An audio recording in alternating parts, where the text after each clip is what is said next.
நீ கஷ்டப்படுறதை பார்த்து இன்னைக்கு 4 பேர் சிரிக்கிறாங்க. அவருடைய வைராக்கியம் ஏறிட்டே இருக்கு. அவர் சொல்றார், இந்த பட்டணம் இன்னும் நன்மையினால நிரம்பும். 1000 நாவிரும் நன்றி சொல்லீராதே.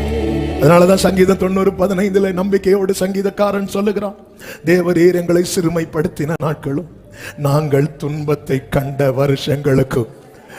சரியாக இந்த ஜெபத்தை போய் பண்ணுங்க. இன்னைக்கு இந்த ஜெபத்தை போய் பண்ணுங்க. இந்த பாதையில் பயணிக்கிறவர்களுக்கு இந்த வார்த்தையினுடைய வல்லமை, இந்த வார்த்தையினுடைய ஆழம் தெரியும். 1-2 வருஷம் இல்லப்பா, ஏன்னா நான் என்னை கர்த்தர் தெரிந்தெடுத்திருக்கிறார். என் வாழ்க்கையின் தத்தளிப்பு நிரந்தரம் அல்ல. உங்க டைரியில மேல பெருசா எழுதி வச்சுக்கோங்க, இந்த தத்தளிப்பு நிரந்தரம் அல்ல, இளைப்பாறுதல் தான் நிரந்தரம். தத்தளிப்பு நிரந்தரம் அல்ல. கர்த்தர் என்னை கூடாரத்திலே சுகமாய் தாபரிக்க பண்ணுவார். இது கர்த்தர் எனக்கு கொடுத்த வாக்குத்தத்தம். ஹல்லேலூயா.